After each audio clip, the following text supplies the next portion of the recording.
Kiedyś trafiłam na taką nitkę wymiany doświadczeń na Facebooku w komentarzach, gdzie ktoś zadał pytanie, jaka była najgorsza reakcja kogoś, komu powiedzieliście, że jesteście w spektrum autyzmu. No, jakaś dziewczyna dodała komentarz, w którym napisała, że osoba, której się zwierzyła z bycia w spektrum, odpowiedziała jej: naprawdę, a nie wyglądasz. Mój 5-letni siostrzeniec ma autyzm i liże szyby w autobusach. Teraz jest też swego rodzaju moda na takie trochę, że tak powiem, językiem młodzieżowym edgy postaci typu Wednesday Addams, której też przypisano bycie w spektrum, chociaż nie wiem, czy to nie jest zbyt daleko idąca interpretacja, ale to też jest podciąganie tego spektrum autyzmu pod taką ładną wersję tego spektrum, gdzie mamy osobę, która jest zimna, jest taka trochę sztywna, wyobcowana, nie ma mimiki twarzy, ma jakieś swoje specjalne zainteresowanie, ale jest też wszechstronnie utalentowana, paradoksalnie ma bardzo dużo przyjaciół i generalnie odnosi sukcesy. No i w realnym życiu to tak nie do końca wygląda. Brakuje w tych wszystkich popkulturowych przedstawieniach takiej trochę brzydszej strony autyzmu, typu codziennych meltdownów, wielogodzinnego płaczu, rozdrapywania skóry do krwi, nie dawania sobie rady na studiach, niemożliwości znalezienia pracy. Jakby to nie jest ładne, o tym się nie nagrywa ładnych filmów na TikToka i o tym ludzie nie chcą słuchać.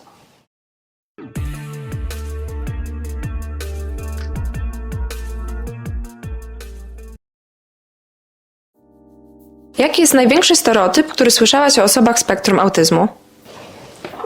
No, największy stereotyp to zdecydowanie jest taki, że autyzm dotyczy tylko małych chłopców i to jeszcze uzdolnionych matematycznie i fizycznie. I tak, kiedyś trafiłam na taką nitkę wymiany doświadczeń na Facebooku w komentarzach, gdzie ktoś zadał pytanie, jaka była najgorsza reakcja kogoś, komu powiedzieliście, że jesteście w spektrum autyzmu. No, jakaś dziewczyna dodała komentarz, w którym napisała, że osoba, której się zwierzyła z bycia w spektrum, odpowiedziała jej: naprawdę, a nie wyglądasz. Mój 5-letni siostrzeniec ma autyzm i liże szyby w autobusach. Kiedy otrzymałaś swoją diagnozę bycia w spektrum?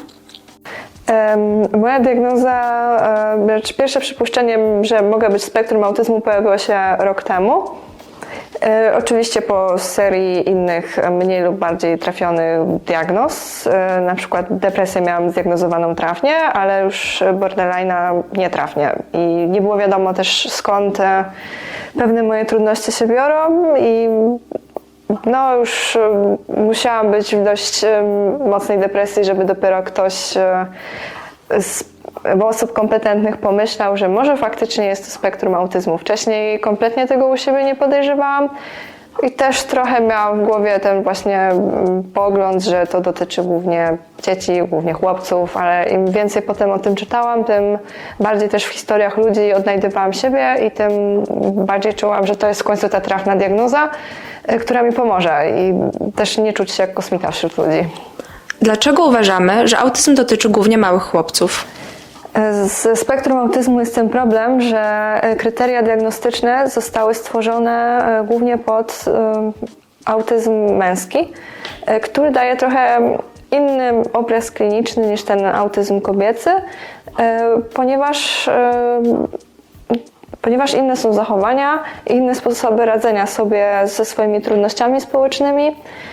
Głównie tymi kobiety się zdecydowanie lepiej i szybciej, łatwiej dostosowują do społeczeństwa i uczą się wzorców zachowań, które są od nich wymagane i są akceptowalne, więc też długo to spektrum autyzmu pozostaje u nich niewykryte i bardzo często diagnozę dostałam dopiero w wieku dorosłym, kiedy dochodzi do jakiegoś takiego punktu przełomowo-kryzysowego i cała ta fasada i maska budowana przez lata nagle się wali i może to być na przykład moment pójścia na studia i nie dawania sobie rady z sytuacją dookoła, albo jednoczesnego studiowania i pracowania, albo po prostu pracowania, ewentualnie zostania rodzicem i nagle się okazuje, że też nie jesteśmy w stanie udźwignąć tej roli i to już jest późny moment i często dochodzi też do wielu tragedii w życiu ludzi, którzy nie zostali zdiagnozowani odpowiednio wcześnie i nie mieli tej pomocy od dziecka. Czy jesteś w stanie określić swoje zachowania? W jaki sposób uczyłaś się zachowań społecznych? Ja głównie obserwuję ludzi i próbuję zapamiętywać, jeżeli są jakieś ciężkie sytuacje, w jaki sposób oni się zachowali albo jakich słów użyli i później to próbuję powtarzać. Też dużo takich kalek wynoszę z seriali, z filmów, z książek. Po prostu uczę się pewnych sytuacji społecznych na pamięć. I oczywiście nie zawsze to działa i często się okazuje, że coś, co zadziałało w innym kontekście, ja się tego nauczyłam, w tym filmie działało, a w prawdziwym życiu nie działa i wychodzi jakiś kwas z tego straszny, ale to metody prób i błędów. No, jakbym sama miała wymyślać, to by wyszło tak naprawdę jeszcze gorzej. Więc no, to jest nauka na pamięć. Po prostu musi być jakiś wzór i tym wzorem się przeżywa życie. Dużo osób przez to uważa, że osoby w spektrum nie mają poczucia humoru. Osoby w spektrum autyzmu czy mają poczucie humoru? No nie jest to prawda. Ja mam, myślę, że całkiem okej poczucie humoru, ale jest ono bardzo hermetyczne i skupione głównie wokół moich takich zainteresowań autystycznych, więc rozumieją mnie głównie ludzie, którzy też mają podobne zainteresowania. No i często też żartów innych ludzi nie rozumiem, jeżeli jakoś tam do mnie nie trafiają. Albo mi się zdarza brać dosłownie coś, co zostało powiedziane sarkazmem, więc bardzo łatwo można mnie nabrać i naciąć na coś, na co bym się nie chciała naciąć. Czy możesz w takim razie powiedzieć więcej o swoich zainteresowaniach? Moim głównym zainteresowaniem, i to już tak naprawdę od wczesnego przedszkola, jest historia, która tam przybierała różne formy na różnych etapach edukacji. W tym momencie siedzę głównie w XX wieku z naciskiem na okres do końca II wojny światowej. Zbieram też historyczną odzież, oryginalną, jeżeli chodzi o jej datowanie, głównie z lat 30. i 40., bo ta moda mi się najbardziej podoba. No i jeszcze działam w Stowarzyszeniu Denkmal Pomorze, gdzie robię ewidencję i remonty niemieckich cmentarzy tutaj w Polsce Zachodniej. Czy mogłabyś powiedzieć trochę o przeniesieniu zainteresowań, które często dotyka dziewczynki w spektrum autyzmu?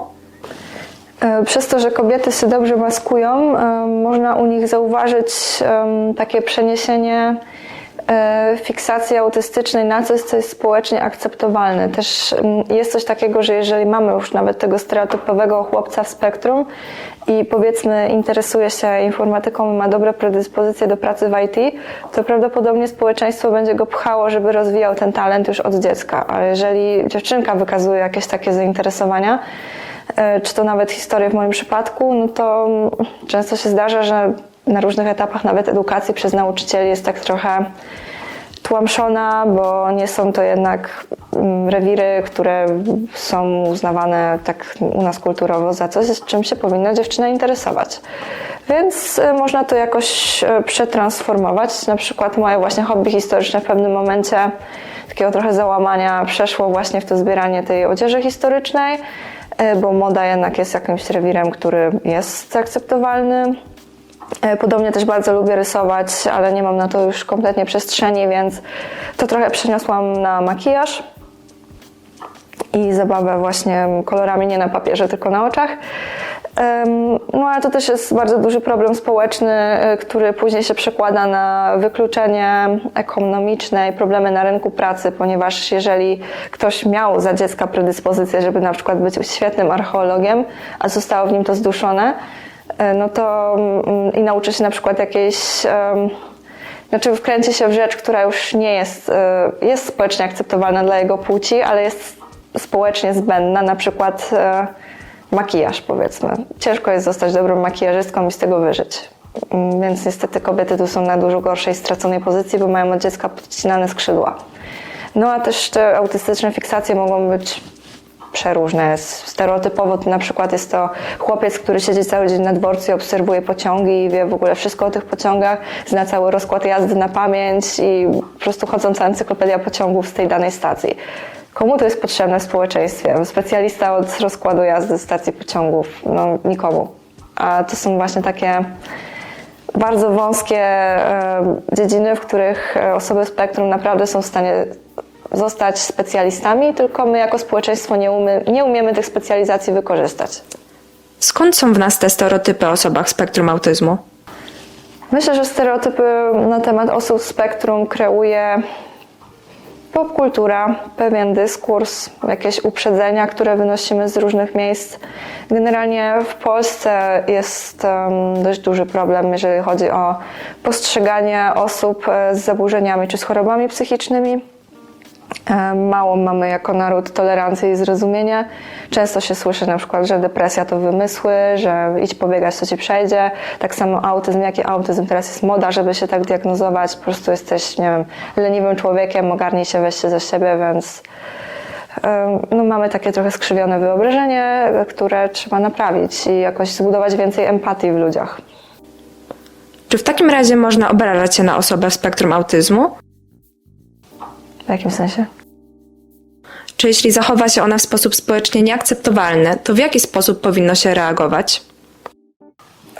Moim zdaniem wszystkiego nie można usprawiedliwiać spektrum autyzmu, ale to też zależy, o czym mówimy, bo jeżeli na przykład ludzie uważają za zachowania społecznie nieakceptowalne, powiedzmy bawienie się zabawką stymulującą tak zwaną w przestrzeni publicznej, im to przeszkadza, albo jak ktoś, nie wiem, powiedzmy kiwa się do przodu i do tyłu, albo się kręci w kółko, a ewentualnie mamy właśnie mocno stereotypowe dziecko spektrum, które się kładzie na ziemi i zaczyna krzyczeć i to są zachowania społecznie nieakceptowalne, no to trochę, no nie. Ale jeżeli mamy osobę, która swoimi zaburzeniami przejawia jakieś toksyczne zachowania i krzywdzi świadomie lub nieświadomie inne osoby i to usprawiedliwia autyzmem, no to już tutaj moim zdaniem nie możemy tego usprawiedliwiać faktycznie tym autyzmem.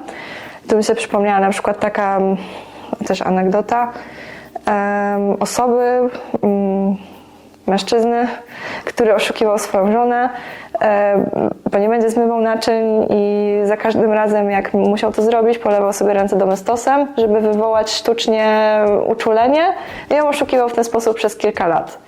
No i na tym podstawie wyniknęła debata. Nic nie wiedząc o tym człowieku, niektórzy ludzie powiedzieli, że może ma zaburzenia sensoryczne wynikające ze spektrum autyzmu i trzeba go tym sposobem usprawiedliwić, ale z drugiej strony czemu? Jakby w tej kobiecie siedziała w jakiś sposób niesprawiedliwość.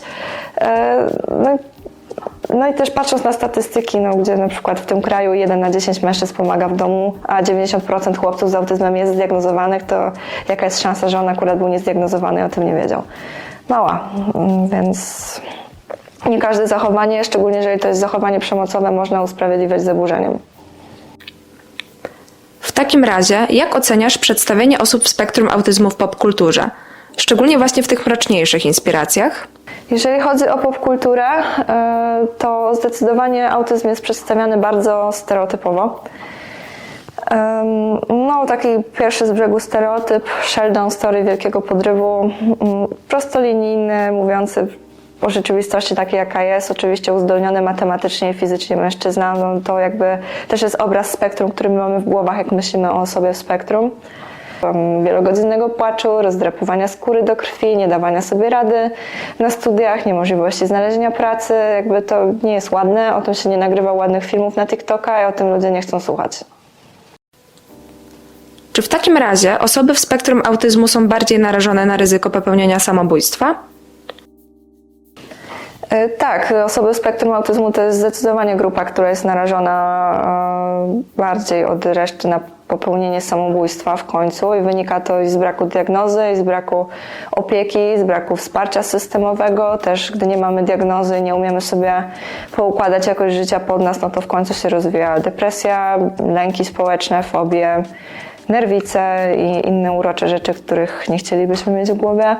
Ale też na przykład osoby w spektrum są narażone na przykład na przemoc seksualną, szczególnie kobiety, ze względu na to, że nie widzą tych podtekstów i to są też bardzo ufne osoby, które łatwo oszukać. No, tak niestety jest. A ludzie lubią oszukiwać, jeżeli mają złe intencje względem drugiego człowieka. No i to jest bardzo dużo niebezpieczeństw wynikających po prostu z natury ludzkiej i z pewnych problemów na poziomie komunikacyjnym. W takim razie, co sądzisz o przypisywaniu spektrum autyzmu postaciom historycznym, takim, które właśnie nie były ofiarami, tylko sprawcami przemocy?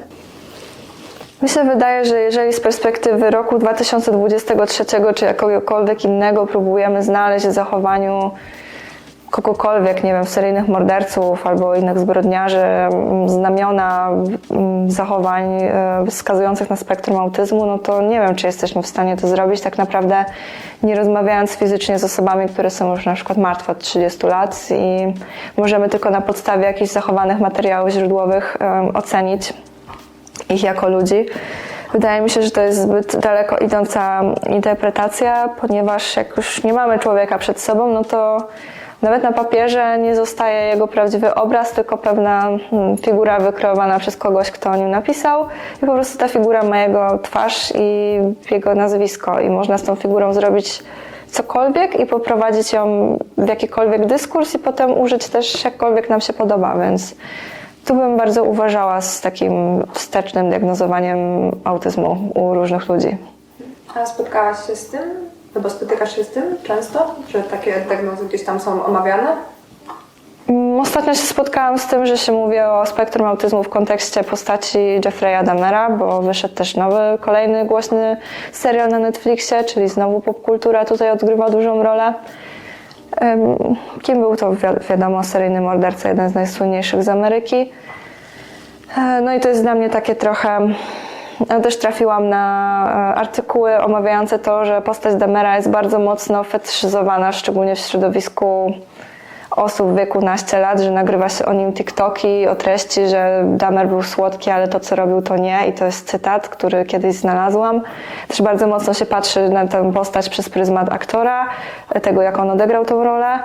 Jest to w sumie smutne, bo tak naprawdę patrząc na tą postać, która była przez całe życie tak naprawdę odrzucana, no to takich odrzucanych przez społeczeństwo Dahmerów jest bardzo dużo i być może on miał ten autyzm, a być może nie miał autyzm i tu tak się trochę zastanawiam, na ile to jest, nie wiem, na ile to jest po prostu ludzkie, patrzeć teraz na postać, jakby nie patrzeć seryjnego mordercy i snuć już po fakcie teorię na temat tego, że był biedny w szkole, bo go koledzy nie lubili, a tymczasem możemy mieć podobną osobę w swoim otoczeniu i dalej uważać ją za ostateczne dziwadło i nie chcieć mieć z nią nic wspólnego i tym samym krzywdzimy podobnie kolejnego człowieka, co jest hipokryzją. Nie jest powiedziane, że on też zostanie seryjnym mordercą, bo jest to jednak jakaś skrajność, ale też jest to właśnie ciekawe, że człowiek, który chciał mieć kogoś przez całe życie, dopiero dostał pierwszą uwagę i pierwszych jakichś takich fanów, można powiedzieć, w momencie, kiedy już siedział w więzieniu i zaczęły do niego przychodzić listy, więc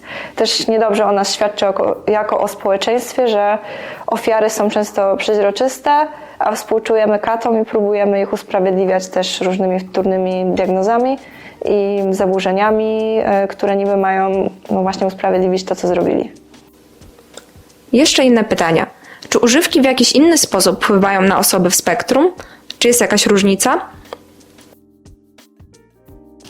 Jeżeli chodzi o spektrum i używki, to jest z nimi taki problem, że na przykład alkohol odblokowuje bardzo dużo różnych funkcji na co dzień zablokowanych dla osoby w spektrum. Na przykład jest po nim łatwiej zrobić niektóre rzeczy, o których ludzie by w życiu nie pomyśleli, że są trudne, typu zadzwonienie po pizzę, pójście do urzędu, wysłanie maila. Czasem taka pozornie prosta rzecz jest niemożliwa do zrobienia dla osoby w spektrum i to też jest ta trochę brzydka strona spektrum, która nie jest pokazywana, bo jakoś nie widzę wszechstronnie utalentowanej Wednesday Addams, która ma problem, żeby zamówić pizzę i dostaje meltdowna 3-dniowego i po prostu siedzi i płacze. No to nie są w ogóle rzeczy, które są ujmowane też w popkulturze. Alkohol czasem poluźnia te różne blokady. Albo papierosy mogą po prostu zastępować funkcję takiej zabawki sensorycznej do rozładowywania emocji, także osoba, która do tej pory na przykład bawiła się gumką na nadgarstku albo kręciła włosami, no to zacznie po prostu popalać papierosa i to bardzo szybko jej wejdzie w nauk, przez to, że rozładowuje jej stres nie samą tą nikotyną, tylko tym ruchem zaciągania się papierosem. Co powiedziałabyś osobom podejrzewającym, że mogą być w spektrum autyzmu? No, powiedziałabym, żeby zgłębiały temat i jakby nawet jeżeli się okaże, że nie są w spektrum i podejrzenie było błędne, to też czytanie o samych metodach radzenia sobie z różnymi sytuacjami ciężkimi, dobrymi dla osób w spektrum, też może to pomóc osobom z innymi zaburzeniami. I może akurat się okazać, że po prostu jest to dla nich dobre. Jakby bycie spektrum to jest z jednej strony niby jakaś łatka, z drugiej strony nie, bo tak naprawdę wszyscy jesteśmy takimi samymi ludźmi, tylko się różnimy trochę budową mózgu.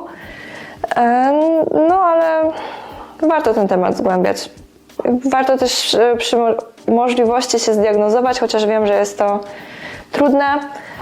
Szczególnie w tym kraju, gdzie jeszcze się za bardzo nie mówi o autyzmie kobiecym. Jest bardzo mało ośrodków diagnostycznych, które się tym zajmują. Dalej się stosuje kryteria diagnostyczne do chłopców, więc kobiety często są przeźroczyste i się zniechęcają, bo podejrzewają u siebie spektrum, a testy pokazują, że nie są w spektrum. No i gdzie ta diagnoza jest też dla dorosłych bardzo droga i często ponad możliwościami finansowymi osób, które też mają problem z budowaniem swojej kariery zawodowej, bo wszędzie są zbyt dziwni, żeby zostali zatrudnieni, nawet jeżeli mają odpowiednie kompetencje na to stanowisko. Co sądzisz o TikToku jako osoba w spektrum? Co ja sądzę o TikToku? No osobiście nie mam TikToka, ponieważ forma oglądania filmików i to szybkich i z dziwną muzyką mnie tak przebodźcowuje, że po 5 minutach mam ochotę wyłączyć telefon, także moje social media nigdy nie pójdą w tą stronę. Nie podoba mi się też, że Instagram idzie w tą stronę, że Facebook wyświetla kolejne rolki, jakby to już mnie tak odrzuca, że mam ochotę się wyciąć w ogóle z social mediów. Jestem jednak typem bardzo mocno obrazkowym i lubię dużo słowa pisanego, a te filmiki kompletnie do mnie jakoś nie mój poziom ekspresji. I na koniec, kim jesteś? Co robisz na co dzień? Na co dzień jestem studentką etnologii i antropologii kulturowej w Wrocławiu, na Uniwersytecie Wrocławskim, ale mieszkam w Szczecinie i działam tam w Stowarzyszeniu Denkmal Pomorze, gdzie robimy ewidencję i remonty niemieckich cmentarzy.